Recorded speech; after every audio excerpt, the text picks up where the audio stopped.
So my name is Chris Takis, and I've been coming to St. Jude now for about 10 years.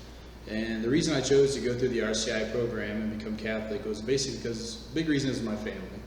My wife and both of my kids are Catholic, and I always felt there was a spiritual bond that was kind of missing with my family and my own personal relationship with God.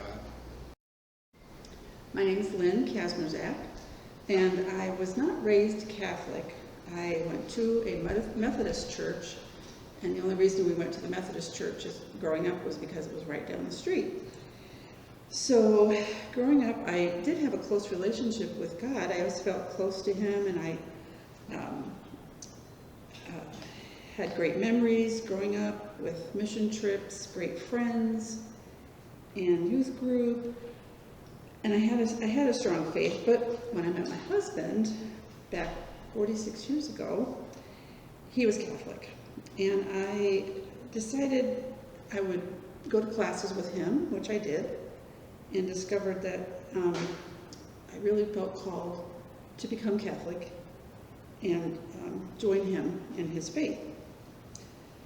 But as the years went by, I felt like I was going through the motions. I was going to Mass, my kids went to Catholic school, but I just was going through the motions. And every time the RCIA program would come up, I thought, maybe I should learn more about the faith, because I didn't feel like I had learned enough through my journey. So I found out Chris was going to be doing the RCIA program, and I thought, this is a perfect opportunity for me to learn about the faith and that I should go. And so I did. My name is Sophia Andrews, and I was baptized in and attended the Lutheran Church until I was 7, and my father had a falling out, at which point we no longer attended church. I knew enough from this experience that church was a good thing, and that I wanted it to be part of my adult life. My husband Scott and I were married in 2005, and we were regular attendees at a local evangelical church. We loved it there, and we were fed and nourished on our Christian journey. I knew, however, that at some point we would need to seek out a church that offered confirmation so that I could cap off the baptism that I'd received as an infant. I'd been taught enough as a child about baptism to know it was something that could not be done over. In the evangelical tradition, baptism of infants is not considered valid. Thus, my next step in their church would have been to have been rebaptized as an adult. I knew that confirmation was my true next step. There was no possible way I could choose to be rebaptized. In addition to my head knowledge of this, I'd also experienced graces in my personal life that were most logically linked to my baptism. After our beloved longtime pastor at the evangelical church retired, an opportune moment presented itself in 2013 for me to move towards confirmation in the Lutheran Church of my baptism. The Lutheran Church is so similar to the Catholic Church in many ways. And during the course of asking many questions and doing much research, I came to understand that it was the Catholic Church alone that holds the fullness and completeness of truth. It was the Catholic Church that was founded by Jesus Christ himself. And it was through this church that God desired to pour out his graces upon us through the sacraments. Upon this realization, I could do none else but to join this church. Thus, I was confirmed into the Catholic Church on June 29th, 2014.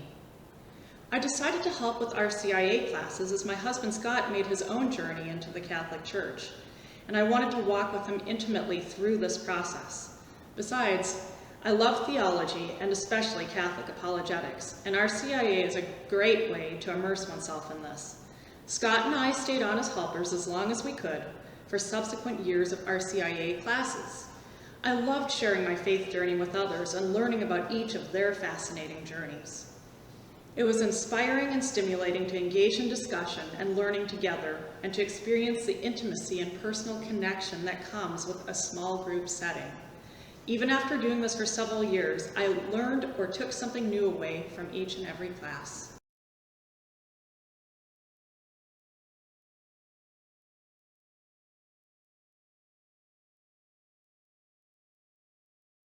So for me, one of the biggest things going through our RCIA program, and something that was really special to me and really kind of stood out was the Eucharist.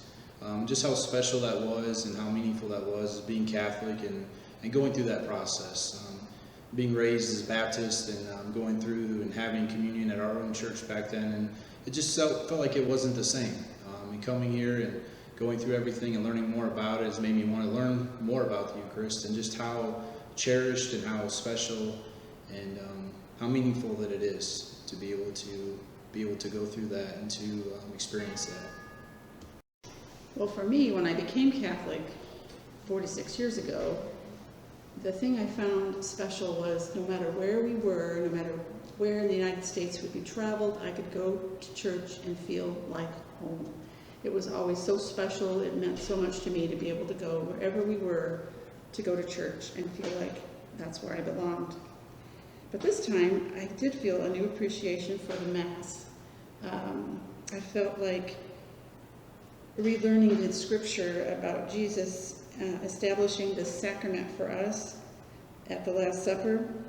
I just gained a true appreciation for the Mass and no longer feel like I'm now just going through the motions. Well, above all, I appreciate the stability and consistency of the Catholic Church. I know that it isn't going away and will be here when Jesus returns. Jesus himself promised that the gates of hell wouldn't prevail against his church, and I know that I can take him at his word. The church has weathered countless forces of destruction since her inception, both from outside and more painfully from within. Still, she has proven herself to be trustworthy, as she, in her official capacity, through immutable teachings, has stood counter to the culture and even to other Christians at times. She is like a light on a hill. I feel this immense sense of protection, like the Catholic Church is a large and well-built boat on which we can seek shelter from the storm. No longer do we have to place our trust in rickety life rafts that are tossed and turned by the waves and often swallowed up by the sea. My faith and participation in the church is not dependent on specific pastors, priests, church councils, or anything. Instead, I rely solely on Christ, and I know this is the church that he founded. He implored us to be one, as he and the Father are one. Like St. Peter, I rhetorically ask, to where else could I go? Becoming Catholic was inevitable in light of all of this. In my desire to be obedient to Christ, I have become a most grateful beneficiary, as I have inherited the privilege of receiving the maximum outpouring of grace, which God intended would be bestowed upon us through the sacraments. Seeking shelter on the big, safe boat, I'm so grateful that I answered God's call. It feels good to be home.